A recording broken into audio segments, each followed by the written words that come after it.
بسم اللہ الرحمن الرحیم۔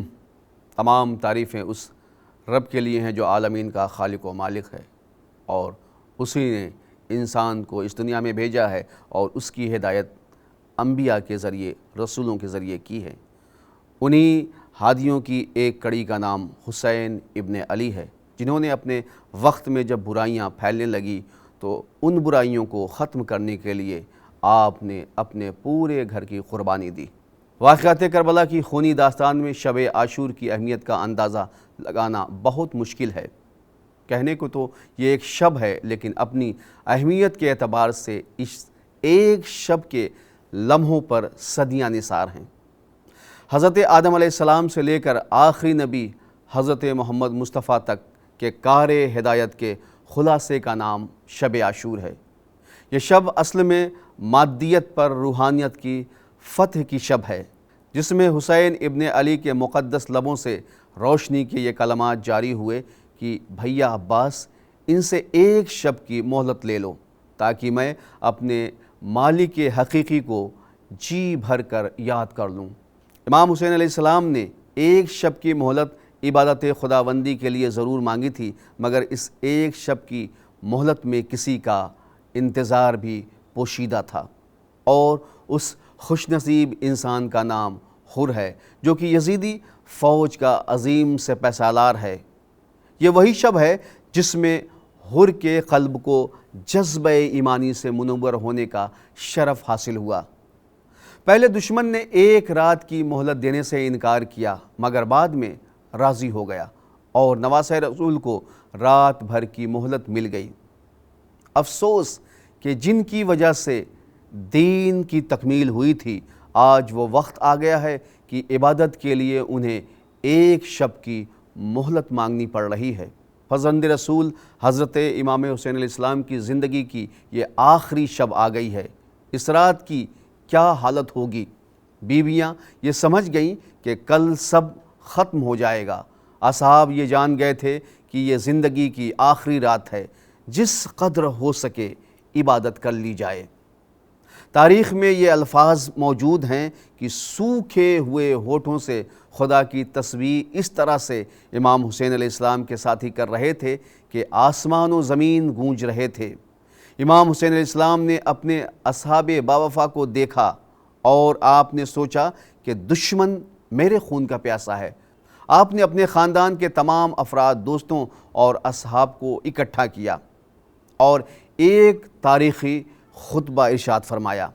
آپ فرماتے ہیں، تمام تعریفیں خدا کے لیے ہیں جس نے ہمیں نعمتوں سے مالا مال کیا، ہر حال میں اس کا شکر ہے۔ تو نے ہمیں وہ ساتھی عطا کیے جنہیں میں دنیا میں کسی کے ساتھیوں کو اپنے ساتھیوں سے زیادہ باوفا اور ان سے بہتر نہیں جانتا۔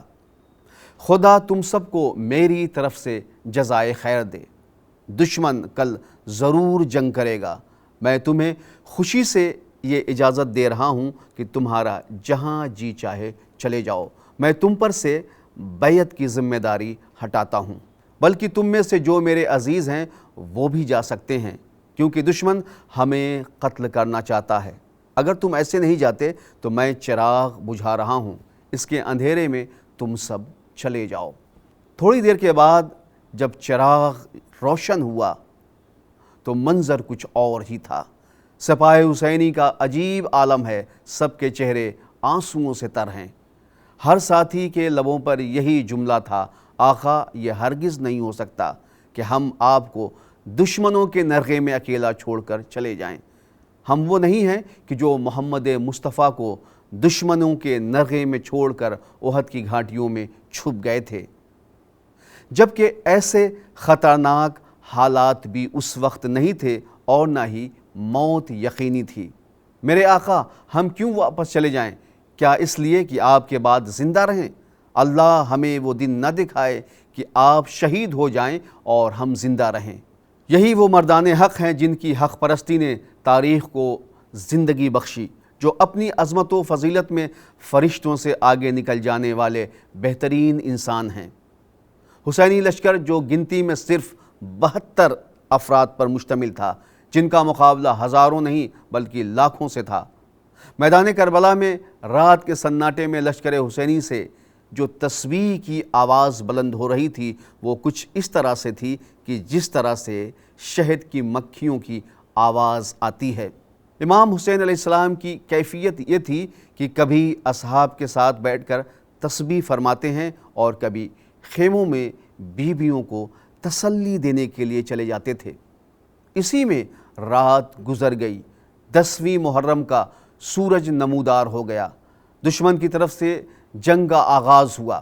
یزیدی فوج کی طرف سے پہلا تیر آیا اور دیکھتے ہی دیکھتے ظہر کا وقت آ گیا اور پھر قربانیوں کا سلسلہ شروع ہوا۔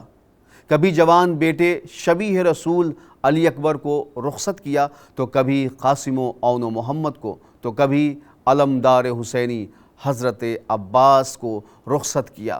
آخر میں جب کوئی نہ رہا تو امام حسین علیہ السلام خیمے میں تشریف لائے تو معلوم ہوا کہ 6 ماہ کے فرزند حضرت علی اصغر نے اپنے آپ کو جھولے سے گرا دیا ہے۔ اس معصوم پر بھی یزیدیوں نے پانی بند کر دیا تھا۔ امام حسین علیہ السلام سمجھ گئے کہ میرا بچہ علی اصغر بھی قربانی دینے کے لیے بے چین ہے۔ امام نے ننھے مجاہد کو اپنی گود میں اٹھایا۔ ماں جناب رباب نے پوچھا، آپ میرے شہزادے کو کہاں لے جا رہے ہیں؟ امام نے جواب دیا، رباب اسے پانی پلانے کے لیے لے جا رہا ہوں۔ یہ سن کر جناب رباب نے بس اتنا کہا، میرے بیٹے خدا حافظ۔ امام حسین علیہ السلام بچے کو لے کر میدان کربلا میں آئے۔ دشمن سمجھا حسین قرآن لے کے آ رہے ہیں اور اپنی جان کی امان چاہتے ہیں، مگر امام مظلوم نے جیسے ہی بچے پر سے اپنی ابا کا دامن ہٹایا اور کہا، وارث پیغمبر علی اصغر اپنی زبان دکھا دو۔ یہ سننا تھا کہ معصوم نے مسکرا کر اپنی زبان ہونٹوں پر پھیری۔ یہ انداز دیکھتے ہی فوج یزید میں ہلچل مچ گئی۔ ہر طرف سے آواز آنے لگی، حسین ٹھیک ہی کہہ رہے ہیں، اس معصوم کی کیا خطا ہے، اس پر پانی کیوں بند کر دیا گیا؟ تھوڑی ہی دیر میں یزیدی فوج کا نقشہ ہی بدل گیا۔ مسکراہٹ دیکھ کر اصغر کی روئے سنگ دل، یوں بدل دیتے ہیں آئینے بھی پتھر کا مزاج۔ اور پھر عمر سعد نے جب یہ منظر دیکھا تو وہ سوچنے لگا کہ یزید یہ جنگ ایک معصوم سے ہار جائے گا، اس لیے اس نے حرملہ کو کہا، فوراً حسین کے بچے کو ختم کر دو۔ اس ظالم نے جلدی سے وہ تیر جس سے جانوروں کو ذبح کیا جاتا تھا بچے پر چلا دیا، جو بازوئے امام حسین کو زخمی کرتا ہوا شہزادہ علی اصغر کے گلے پر پیوست ہو جاتا ہے، گلے پہ لگ جاتا ہے۔ پانی تو نہ ملا، جام شہادت حضرت علی اصغر نے نوش کیا۔ حضرت علی اصغر کی شہادت پیش کرنا اس بات کا ثبوت ہے کہ دین اس وقت اس مقام پر تھا کہ دین مٹ جاتا اگر امام حسین علیہ السلام نے اسے نہ بچایا ہوتا۔